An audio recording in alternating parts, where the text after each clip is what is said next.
essayer de prendre des meilleures décisions financières quand la vie est chère. Francis Gosselin. C'est facile de succomber à la tentation. On a une opportunité d'agir différemment. Vous pouvez agir. Vous êtes libres, chers amis. Salut Francis. Bonjour Alex. Bon, là, on n'est plus deux petits poulets du printemps, on va se le dire bien franchement aujourd'hui. Non, mais je veux dire, on est encore pas pire, là. Tu sais, on est encore pas pire, mais comme tout le monde, on vieillit, puis on regarde les choses aller, puis là, on regarde aussi la quantité de RPA qui ont fermé leurs portes ou cessé leurs activités au Québec là, depuis 2018. Du coup, donc, il va-tu rester de la place pour toi puis moi rendu là? C'est la question que je me pose, Alex. Pas que je ne sais pas si je vais atterrir dans un de ces établissements un jour. C'est peut-être inévitable, certains diront. Mais oui, 760 résidences privées pour aînés, là, ce qu'on appelle des RPA, ont fermé leurs portes depuis 2018. On fait valoir notamment que les exigences réglementaires, l'augmentation des coûts et la pénurie de main-d'œuvre expliqueraient une bonne partie de ces fermetures-là. Il y a actuellement environ 1750 RPA au Québec. Il y en avait 1500. Là, donc, tu vas me dire comment c'est possible. Bien évidemment, parce qu'il y en a qui ont ouvert pendant ce temps-là. Mais ça reste que c'est des établissements qui existaient, qui avaient pignon sur rue, qui avaient du personnel et qui ont décidé de fermer. Ça crée évidemment plusieurs problèmes parce que, bon, déjà, il y a une perte d'expertise. Quand on crée une nouvelle RPA, ben, il faut bâtir un peu là, les processus, etc. Mais de manière générale, ce qu'on constate, c'est que, oui, il y a des nouvelles RPA qui se créent, mais pas assez rapidement pour la demande. En gros, il y a eu une augmentation là, depuis 2018 d'environ 1% du nombre de places par année, alors que le nombre de retraités, lui, augmente entre 3 et 4% par année. Donc, grosso modo, bien sûr qu'il y a des gens qui vont vieillir à la maison, mais il y a quand même une proportion non négligeable de gens qui vont avoir besoin des services selon leur état de santé, selon leur situation familiale, solitude, les enfants ou pas, etc.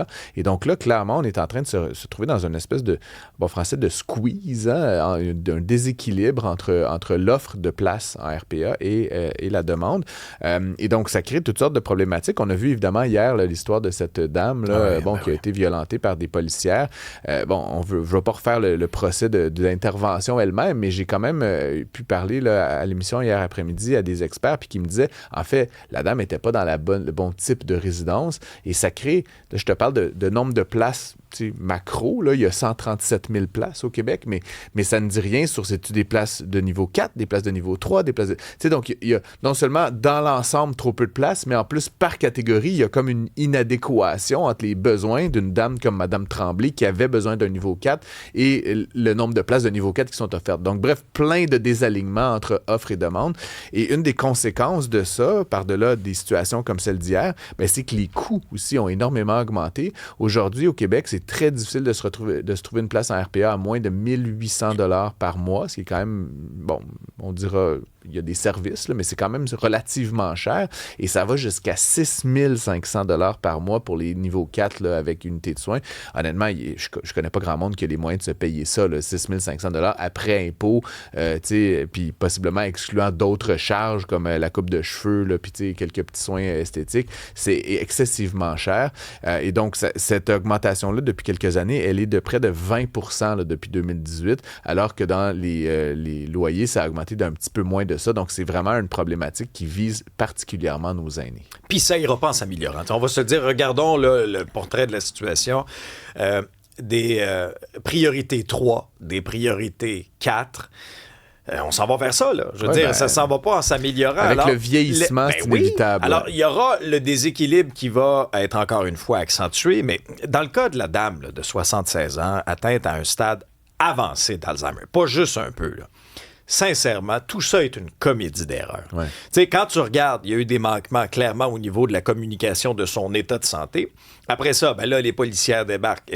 Visiblement, on n'a pas informé de la gravité de l'état de santé de la dame. Est-ce qu'elles ont posé des questions? Ça aussi, on aimerait ça avoir des réponses, mais ils viennent pas en entrevue, exemple la police. Après ça, là, tu demandes à la ministre Bélanger, mais qu'est-ce que vous allez faire avec ça? Est-ce que vous allez déclencher une enquête? Elle vient pas commenter non plus. Alors, puis après ça, tu sais, la cerise sur le sundae, c'est le système judiciaire. Le dépôt d'accusation. C'est le dépôt d'accusation contre quelqu'un qui est inapte.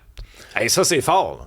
Ouais, c'est effectivement vraiment terrible. Puis en fait, j'ai reçu, sûrement comme toi, Alex, plusieurs témoignages depuis hier. On en a parlé tous les deux. En tribune téléphonique, on en a eu en direct. Et des gens qui me disaient, parce que en fait, ce qu'on entendait hier, notamment des différents intervenants, c'est ah oui, c'est bon, il y a peut-être eu une comédie d'erreur, j'aime bien cette expression, mais en fait, ce que plusieurs personnes m'ont dit, c'est que c'est tout le temps le même. Là.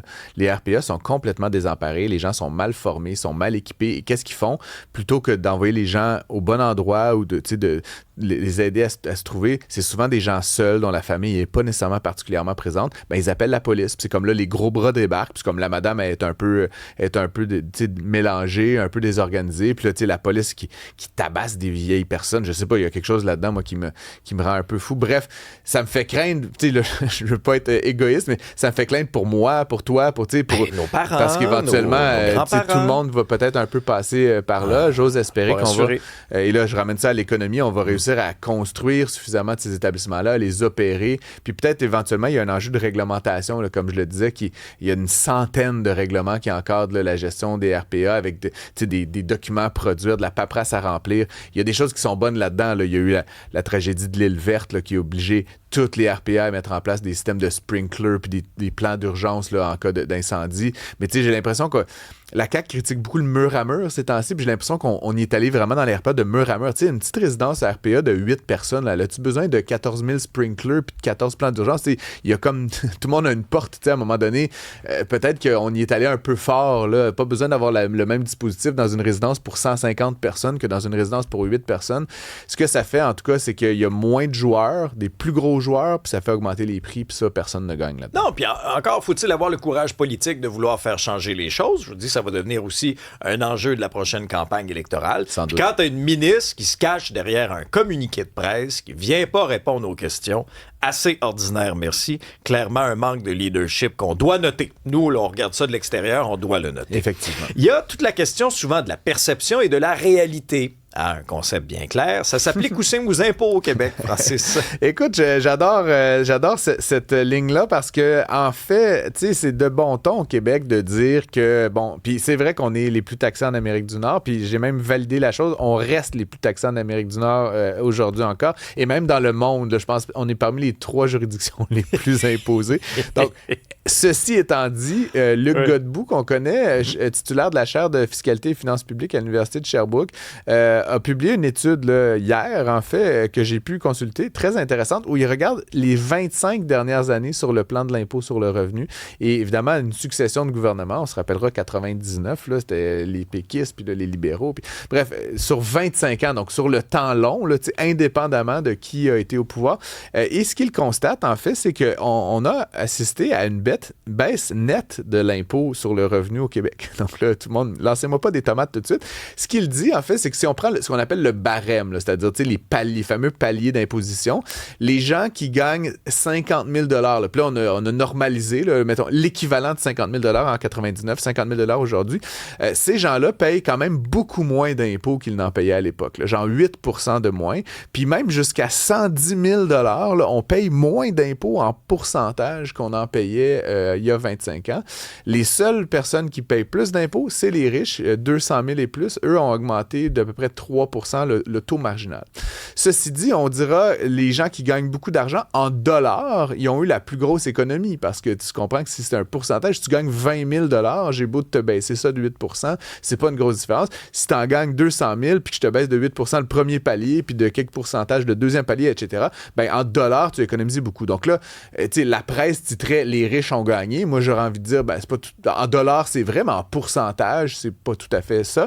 Ce qui est vraiment intéressant puis qui se dégage de tout ça, c'est qu'en fait, les principaux gagnants, Alexandre, ce sont les familles, en fait. Les gens qui ont des enfants, là, si vous demandez quoi faire en fin de semaine, les amis, faites des enfants, parce que, je blague, mais c'est vraiment la catégorie socio-économique là, qui a le plus bénéficié de cette évolution sur le temps long, c'est les familles. On a énormément de nouvelles prestations, allocations, etc. pour les familles.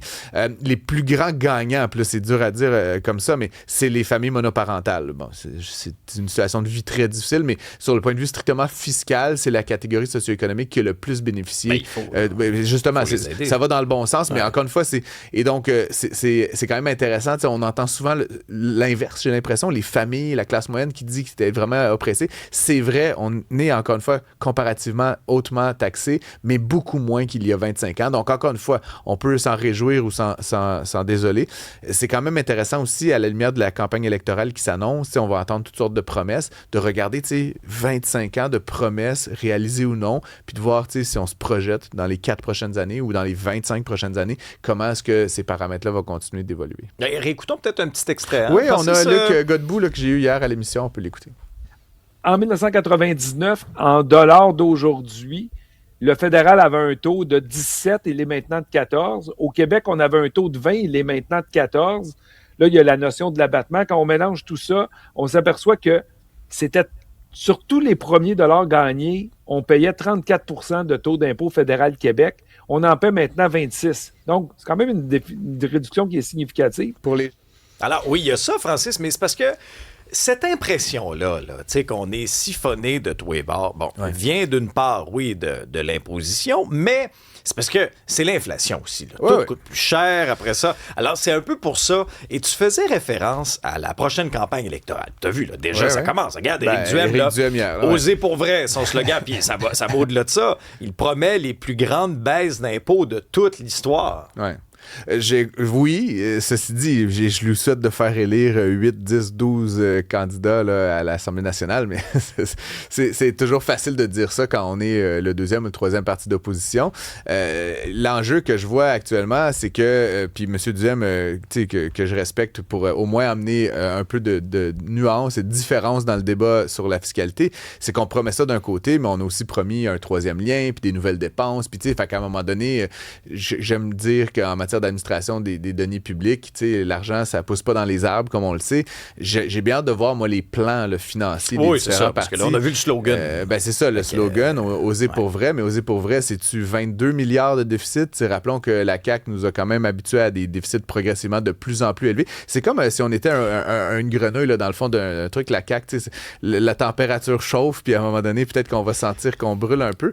Mais je sais pas si M. Duhem a l'intention de continuer sur cette lignée-là. Ce qui semble dire aussi, c'est qu'il veut atteindre l'équilibre budgétaire. Mais là, à un moment donné, tu peux pas avoir le beurre et l'argent du beurre. Mais Francis, au moins, la CAQ nous avait donné l'heure juste. Le slogan, c'était « Continuons ». Continuons. Continuons de mettre ça sur la carte de crédit. Francis, on t'écoute cet après-midi à 15h.